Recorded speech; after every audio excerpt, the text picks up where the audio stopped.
On the behalf of the organizing committee, I'd like to welcome you come to this symposium, Current Status and Challenge of Infectious Disease in Asia. This symposium is sponsored by National Health Research Institute and CDC, Center of Disease Control, and also co-sponsored by National Cheng Kung University. First, we'd like to invite the president of the NHRI, President黄崑巖, to address the opening remarks.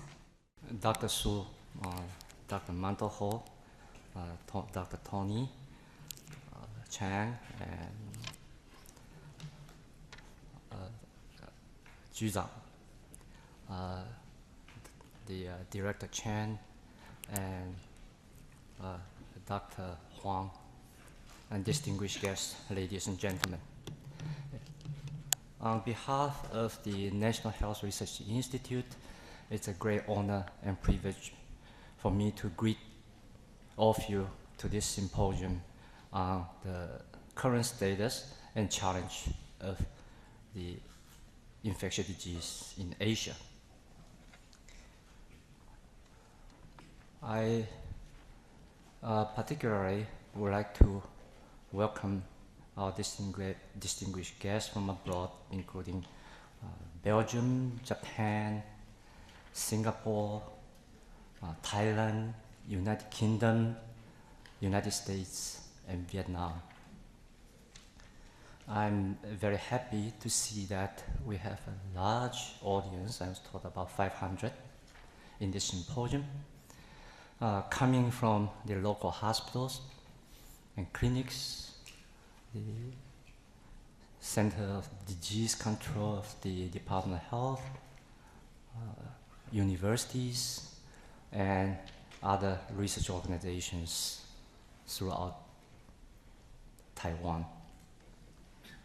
The theme of this symposium is indeed a very challenging one for the purpose of the advancement of knowledge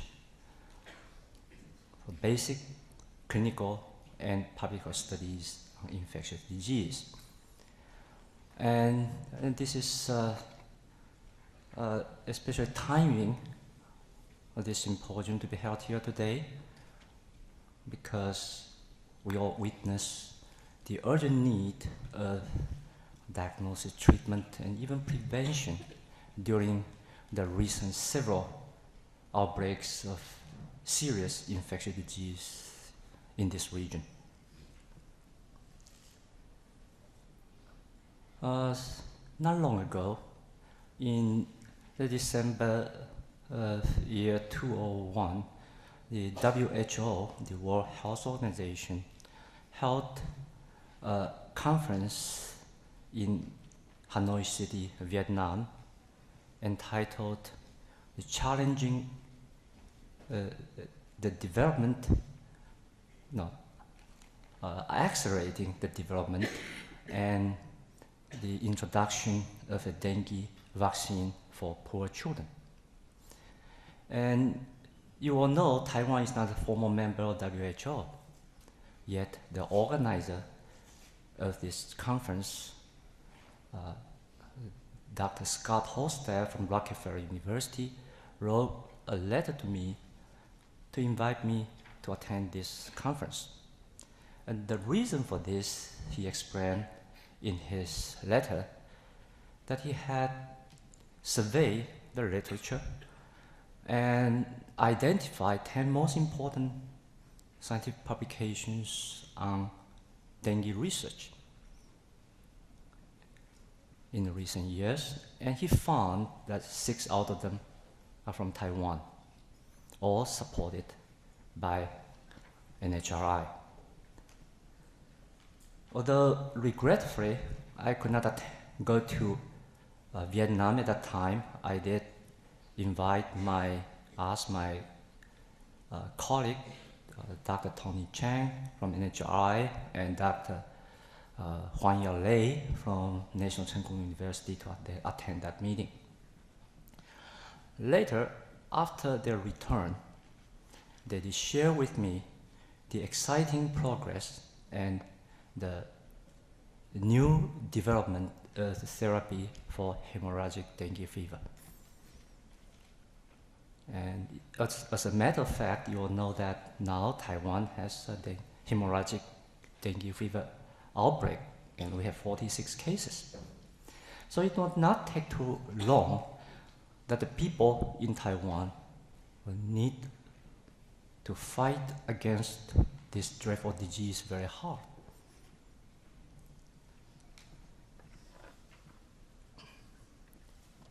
We all share the vision of a global village and understand that infectious disease are without national boundaries. So we constantly need to work and share experience with others.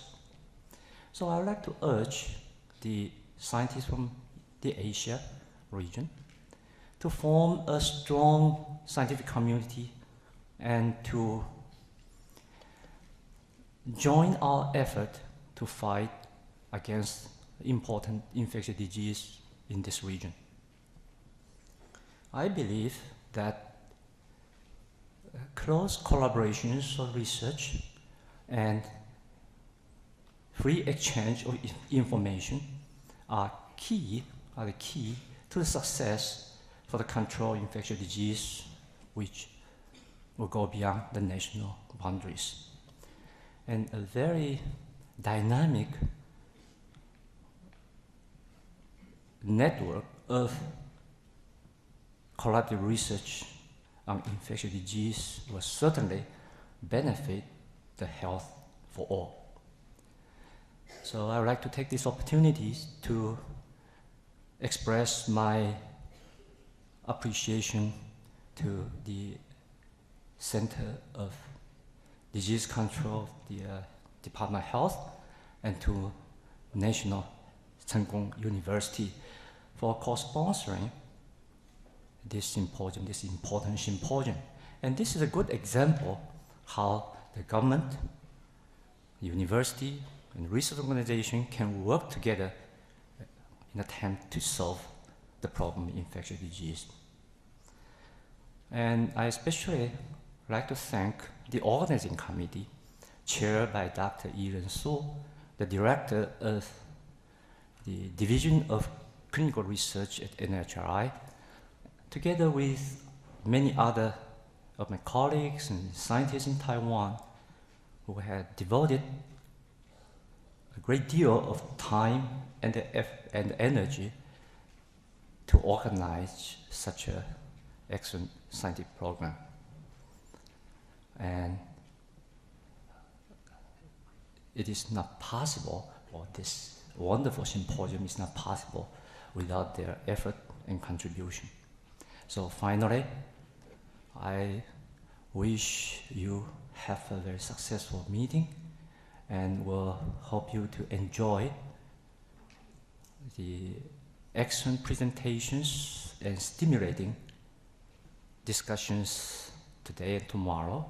And for our distinguished guests from abroad, I wish you have a pleasant stay in Taiwan and will have a chance to visit or see this beautiful city in the south of Taiwan, Tainan, which had been the cultural center of this island during the last 300 years.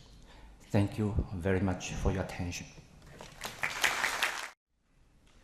Next, we'd like to invite our Director of the Center for Disease Control, Department of Health, Dr. Chen Zaijing. The symposium chairman, President Wu, Dr. Su, distinguished guests, ladies and gentlemen, on behalf of Center for Disease Control Taiwan, I would like to extend my warmest welcome to all of you, and particularly to the honorable guests from USA, United Kingdom, Belgium, Japan, Hong Kong, Vietnam, Singapore, Thailand. It's my cordial wish that you will have an enjoyable stay in Taiwan. We all know that due to the convenient air travel and the expansion of international trading and tourism, infectious microbes can be transported across the world in a very short time, Taiwan CDC, as the national agency responsible for infectious disease control, has recognized that it's not possible to adequately protect the health of our citizens without addressing infectious disease problems occurring elsewhere on the world. As a member of Global Village, particularly a member in the Asia-Pacific region, we are delighted to share what we have made before in the infectious disease, as well as to learn from countries in Asia-Pacific region or countries with expertise on this aspect. I think this is the main reason for holding this symposium. Finally, I would like to extend my gratitude to our guests from abroad and the staff both in National Health Research Institute, Center for Disease Control Taiwan, and also the Medical College, National Cheng Kung University. Without your dedication, this symposium will not be successful. Also, as a native of Thailand, a city of historical heritage, I wish you explore the beauty, the hospitality of the city, the people here, in addition to enjoy the stimulating academic adventure at the symposium. Good luck, happiness, and health to all of you. Thank you. Now we'd like to start our first day symposium, Emerging Infectious Disease. The first session will be chaired by the Professor Wang Huang from the National Health Research Institute, and also Director Chen Zhanjing from the CDC Department of Health. I'd like to remind the speakers to keep your time, and we will ring 1 and 2 minutes in advance, and please close your talk in the final ring. Thank you.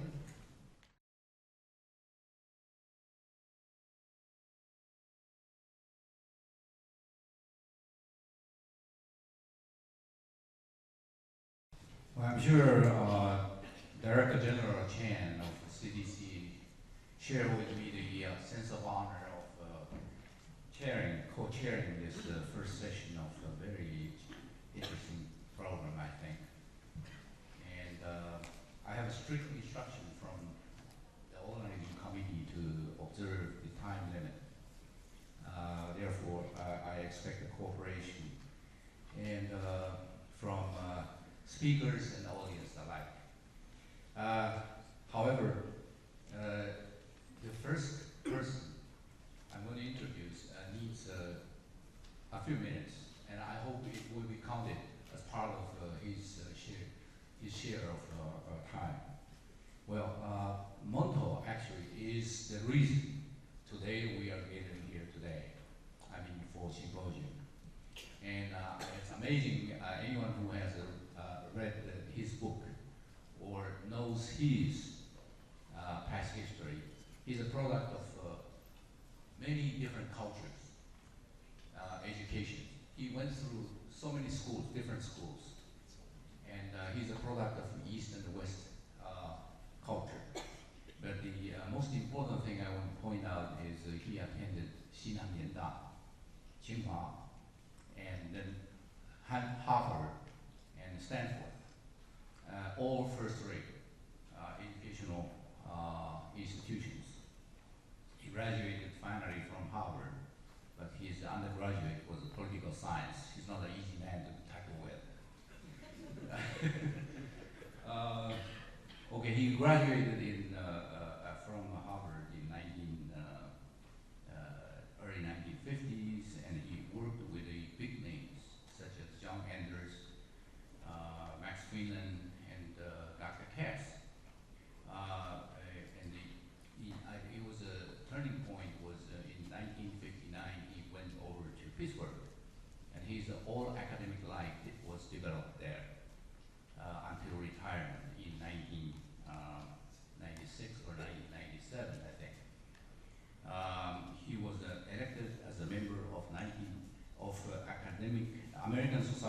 Clinical Investigations Incorporated in 1962, which was very, very significant. And in 1978, he was elected as a member of Academia Sinica.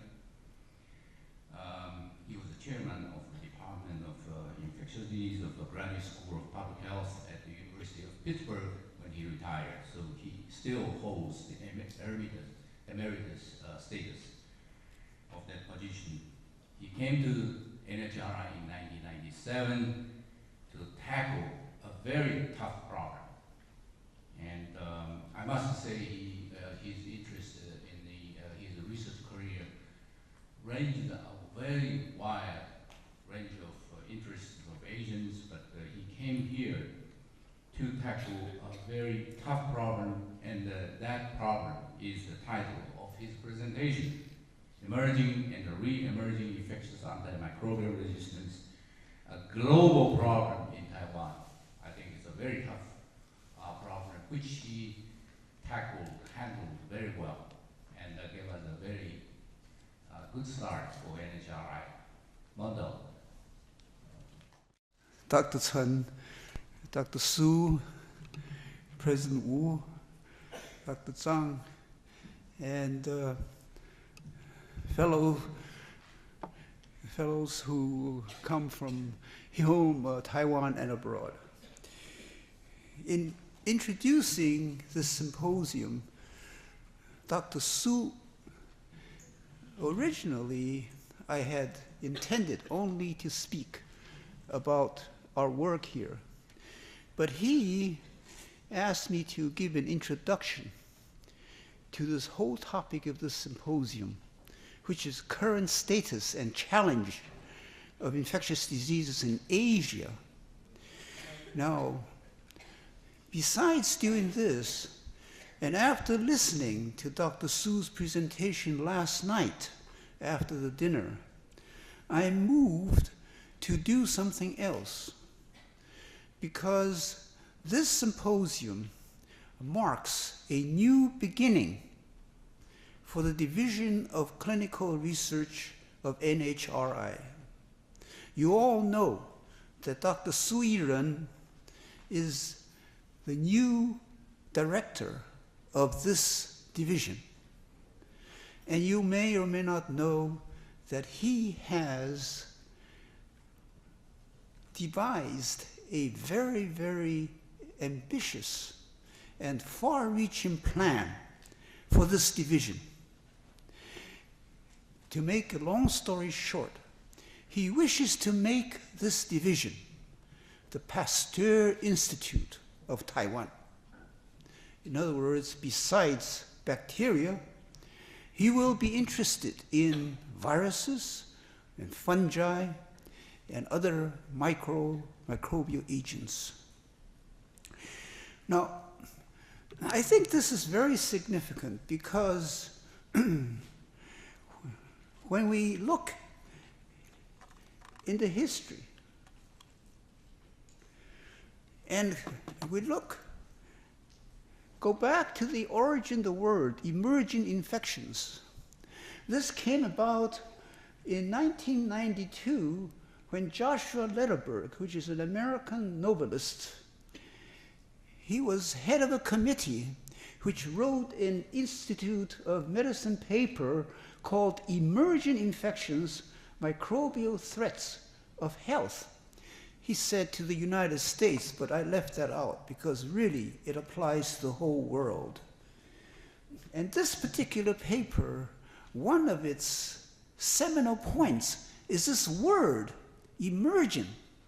Why is it such a dynamic word? The reason is that the types of infections are constantly changing. They may be new and emerging, or they may be re-emerging. So this is a dynamic change that we have in the world, and more specifically in Taiwan. Now, as to my own role, my relationship with Chen Da goes way back. Now, many of you were here when I first gave a talk here in March 15th, 1997. That's before I came to the NHRI to be director of this division, of which Dr. Su is my successor. At that time, I talked about infectious diseases in Taiwan and their challenges. So this whole idea of infectious diseases and challenges is a familiar topic to me. And later, this talk was given again, and Dr. Su was kind enough to distribute my paper to the students because he wanted the students to hear this.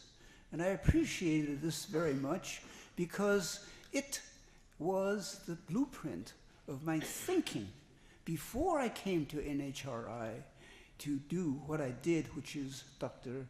黄崑巖already told you that I concentrated on one problem, unidirection, and that is the microbial resistance.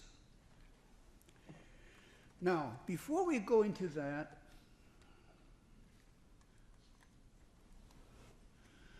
let us look at emerging and re-emerging infectious diseases. There is one that is completely new to mankind and is recently identified. This is most unusual. But let us recall that this agent, or this disease really, was discovered in 1981, and the virus was isolated in 1983.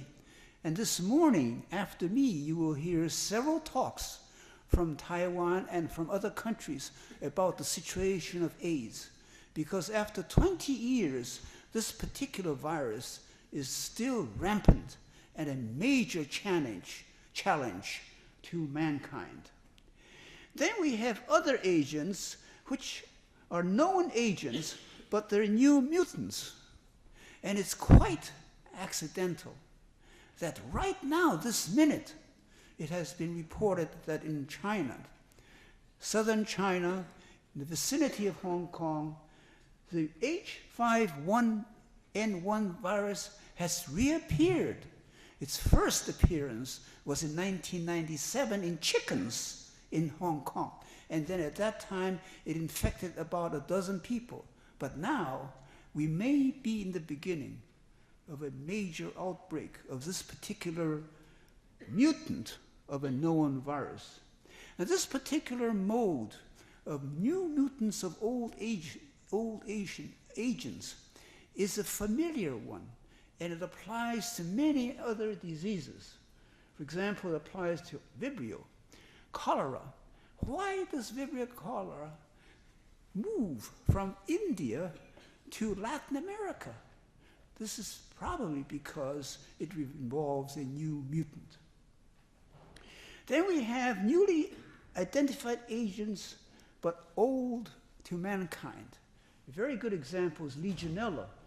Legionella is obviously an old bacteria, but it was only recently discovered. Then we have the hemorrhagic fevers, the Marburg, Ebola, Lassa, and all these hemorrhagic fever viruses are very, very dangerous. But fortunately, they're not like AIDS. They do not spread the way AIDS spreads.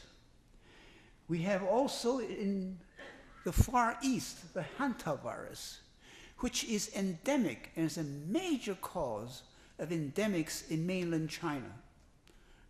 And it has challenged Taiwan, although we have not had an outbreak in Taiwan yet. Yet in the United States, of all places, there's a new disease called Four Corners disease caused by a hantavirus, giving us a new manifestation of an old virus, namely pulmonary pneumonia. Then we have newly identified agents like hepatitis C. Actually, the virus is not even isolated yet. Yes, yet by molecular methods, it's possible to understand this virus extensively. And now it has become one of the major hepatitis of the entire world, almost challenging the primacy of hepatitis B. Now, in the Far East, we have a peculiar viruses. There is Nipah virus, This is a pig paramyxovirus discovered in 1999 in Malaysia. And this is a very, very curious virus, which was unknown at the time, and later on was found to be related to a virus in Australia. And this particular virus killed 105 people out of 265. It's a major outbreak. But this, like other epidemics of this type, has its cultural aspects. Malaysia is primarily a Muslim country, yet this particular disease is a disease of non-Muslims because it is transmitted by pigs. This has a cultural and social background which may modify or may determine its behavior. Then we have in the Far East enterovirus 71. Now you will hear today papers about enterovirus 71. We have also West Nile encephalitis. This particular virus of Africa has suddenly become a worldwide important virus. It is seen in Europe, but more particularly in the United States, producing an epidemic, an outbreak, major outbreak in New York, and now almost yearly extending further and further westward from New York, involving many people in the United States.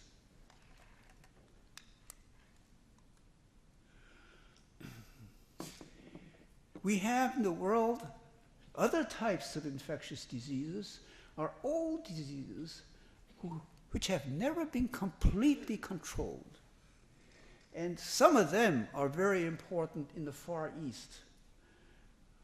Malaria, although not important in Taiwan because it is more or less conquered, is still a problem in India, for example, and in mainland China.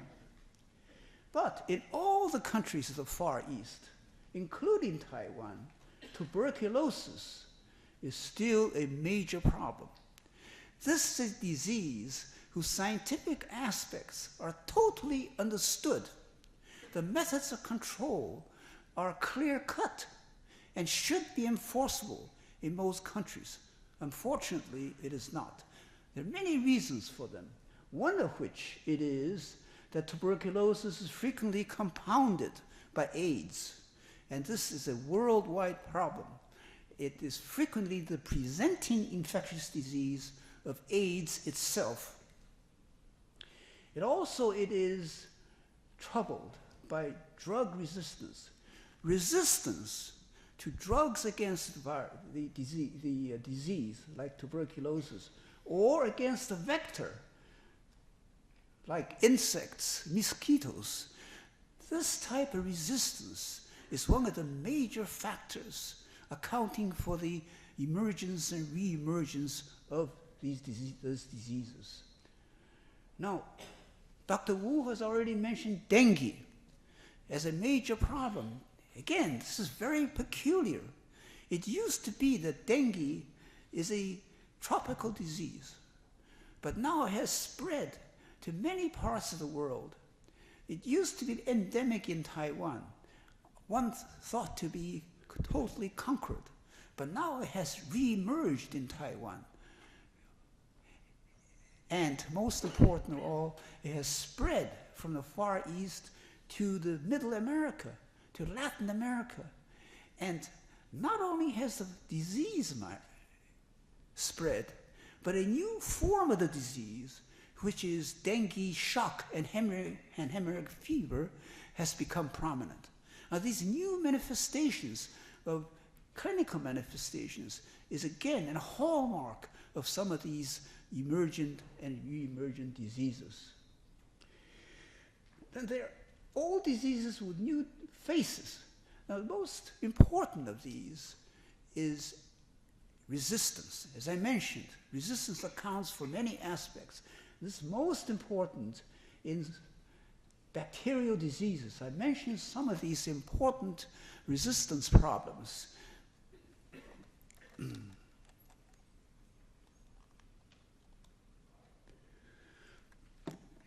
In explaining these different diseases, it's important to note that they are frequently accounted for by environmental and social factors. There are many such factors. Some of them are traditional, inadequate traditional public health infrastructure, such as the unavailability of pure water, sewage disposal, food sanitation, and immunizations. This is particularly a problem in underdeveloped countries, not only in Africa, but also in the Far East, in India, and in Southeast Asia, and to some extent in Taiwan also. Then we have other aspects which are different, like modern production technology. Now, this is a very interesting aspect of foodborne diseases. In the United States, you have heard of many foodborne epidemics which are caused not by old methods, but by new mass production, where one particular E. coli, hemorrhage-producing E. coli, will be distributed all over the country because of transportation. Because of modern technology in food production, salmonella has become, like in Great Britain in the 80s, almost in epidemic proportions, and is spread throughout Europe. And even now, salmonella is a major problem, not only because of modern food production problems, but also because of antibiotic resistance. Multi-resistant salmonella and Campylobacter is a major problem. Then we have increased urbanization and population density. Now, this is a very important problem, especially in Africa, where there is a tremendous movement towards urbanizations. People are moving from the country into the cities. And this creates a lot of social problems, besides familiar problems like crowding and lack of traditional public health infrastructure. Sex becomes a problem. Social behavior is changed. The family relations are disturbed, so that the traditional monogamy does not hold, and you have promiscuous sexual behavior in many, many such countries. And this accounts for, is primarily the cause for HIV/AIDS, for example, and other sexually transmitted diseases. Then we have animal husbandry. This is a very, very important aspect of the infectious disease problem, because of the entire production in the world of antibiotics. Antibiotics in animals accounts for more than half. And so you can see the magnitude of this problem involves animals, and they will transmit resistant bacteria to humans. And medical practice is a very important aspect of, particularly in the development of resistance. Giving out of antibiotics indiscriminately is a world problem.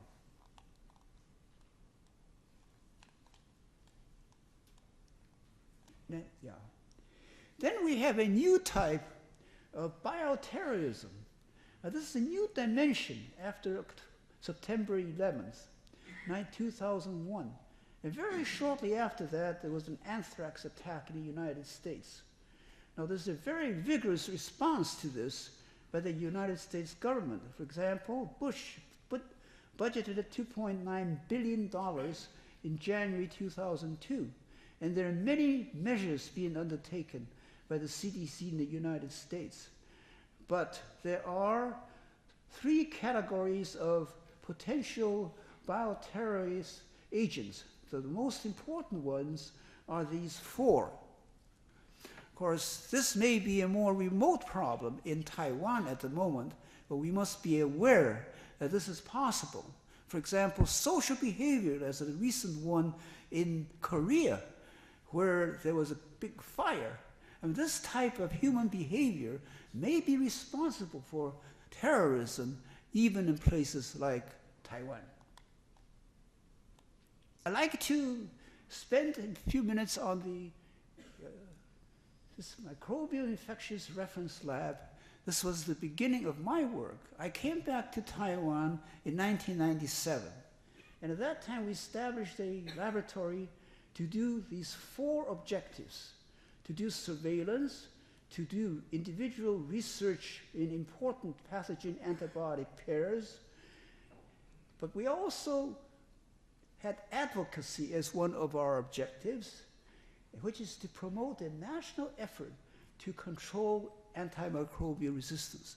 Now, this advocacy role is not usually a role of a research lab, but this was an important aspect of our work.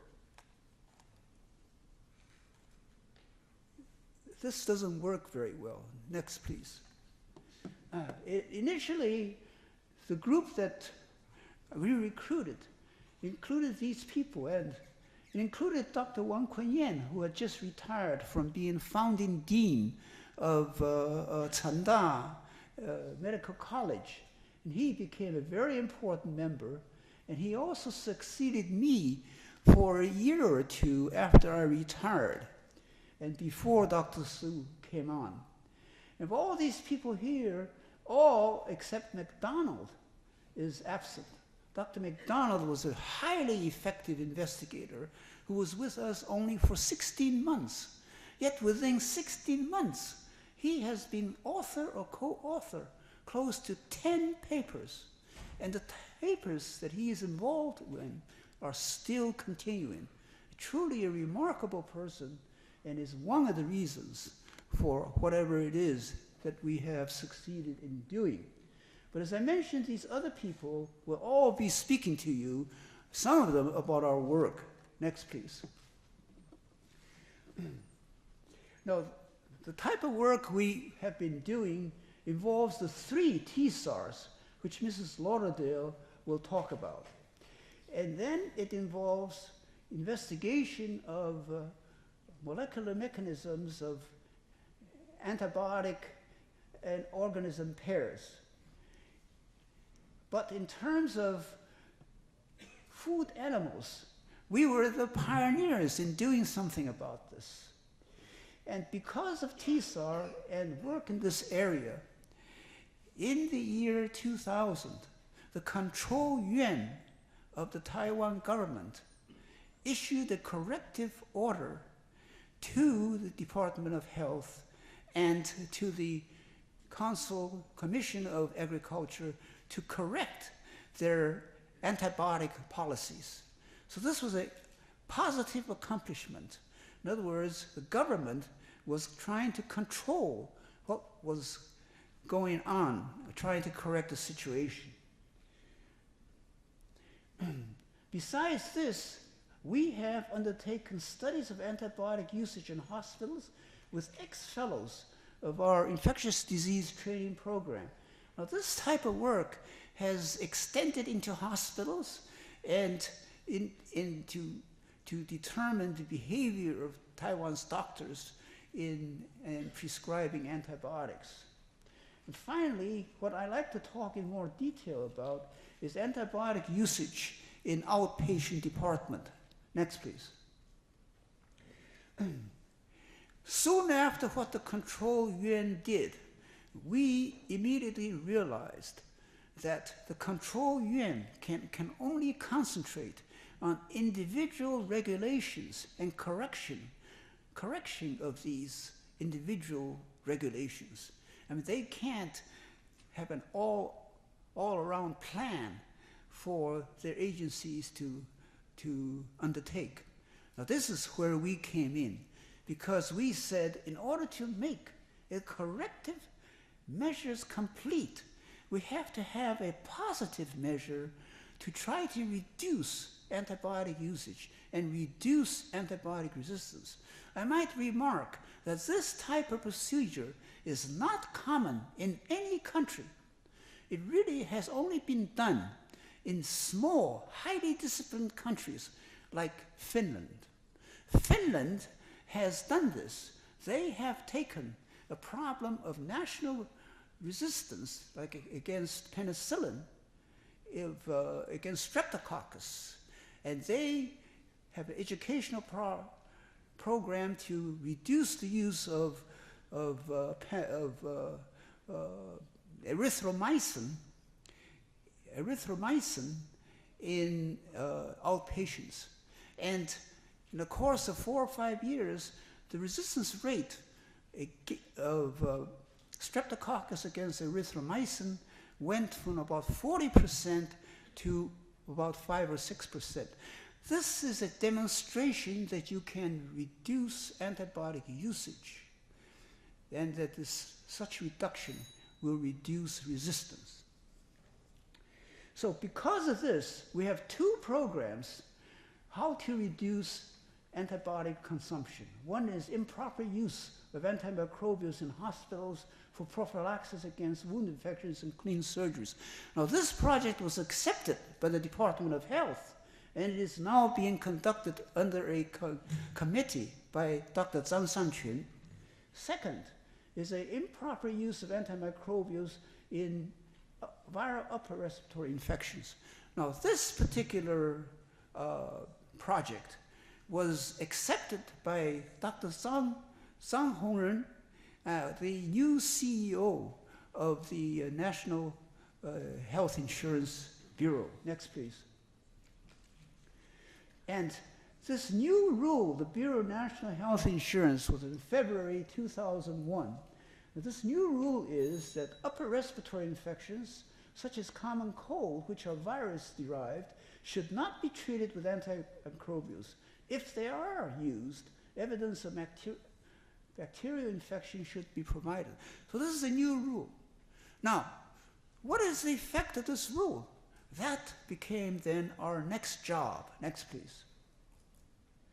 And in order to measure the amount of antibiotics reduced, we introduced a concept called daily defined dose. Now, this is a measure by which you can add up different types of antibiotics together. Ordinarily, this is not possible. But by using defined daily dosages on the basis of daily dose and per 1,000 population, you can arrive at a number of DDDs used. Next, please. Now, just to compare what happens in Taiwan with the United States. Now, this is a very instructive table. First, it tells you that in terms of number of ambulatory visits, in Taiwan is 12,000 per 1,000 population. United States is 2,000. This is about almost 6 times as much higher in Taiwan. But let's look at upper respiratory infection. Taiwan is 2,800, and the United States 130.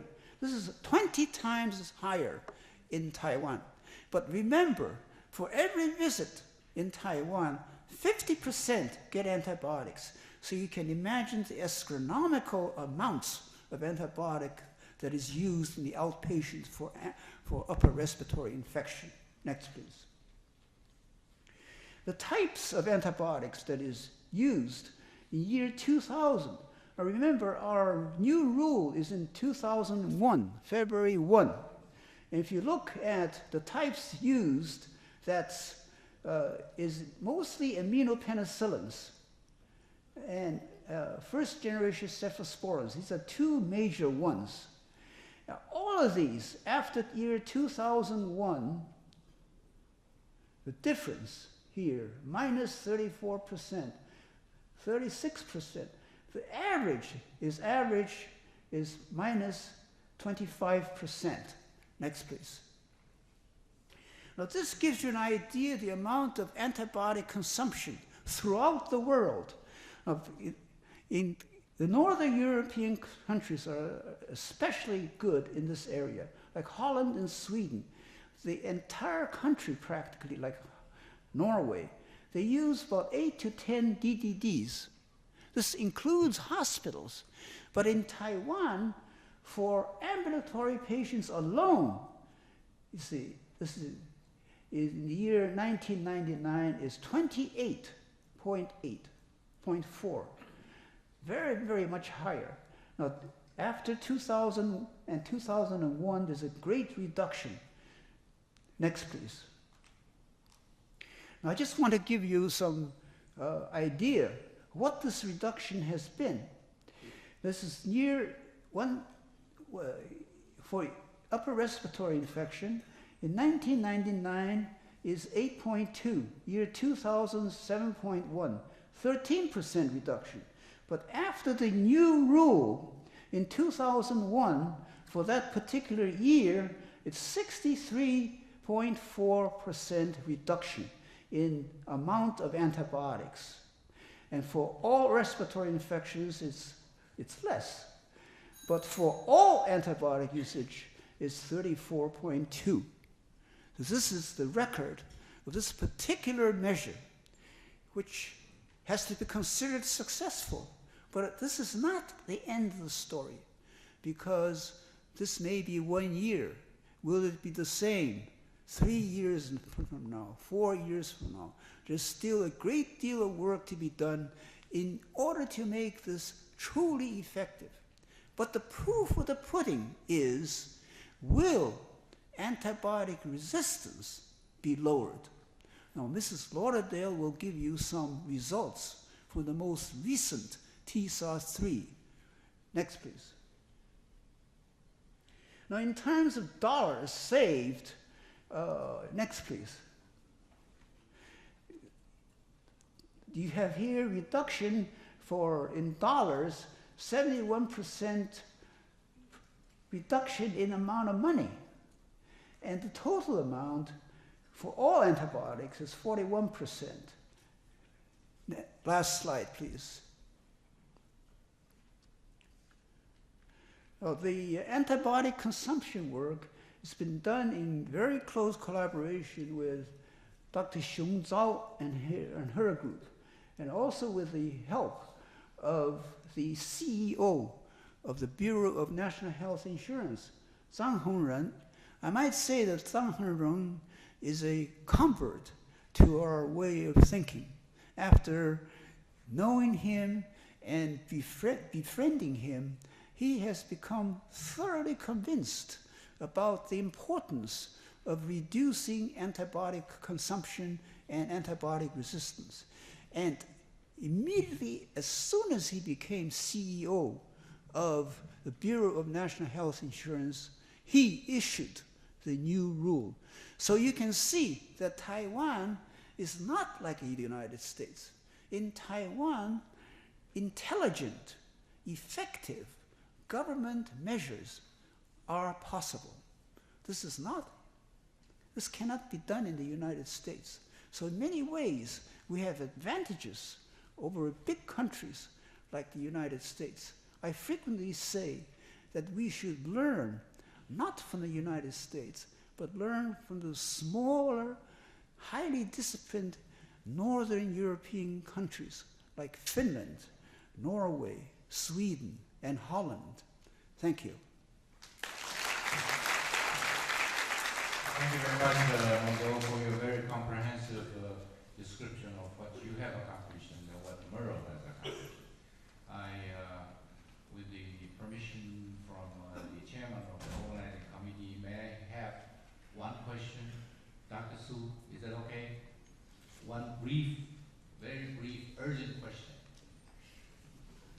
from the audience.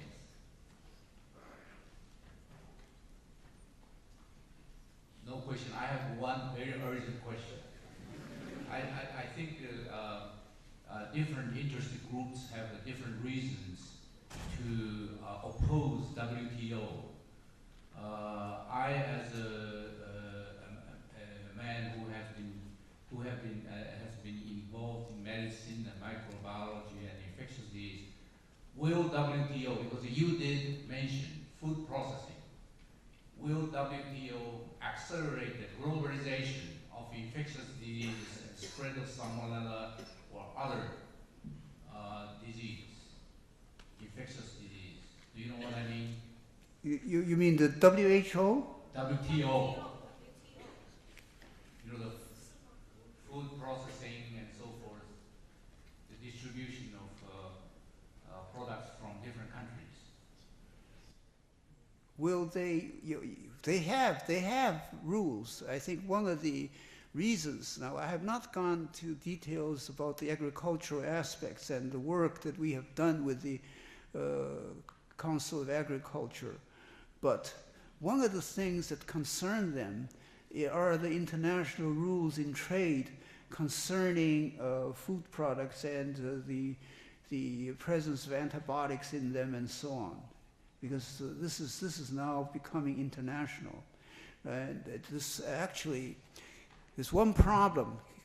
One of the things you will see from Mrs. Lauderdale's work that she will report on is the fact that fluoroquinolones resistance is rising in Taiwan. This is a major new problem in Taiwan.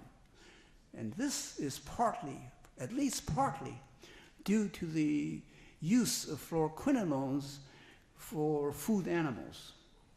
And in the United States, there is now a measure to try to outlaw its usage in agriculture. Now, Taiwan, I think, has difficulty in doing things in agriculture.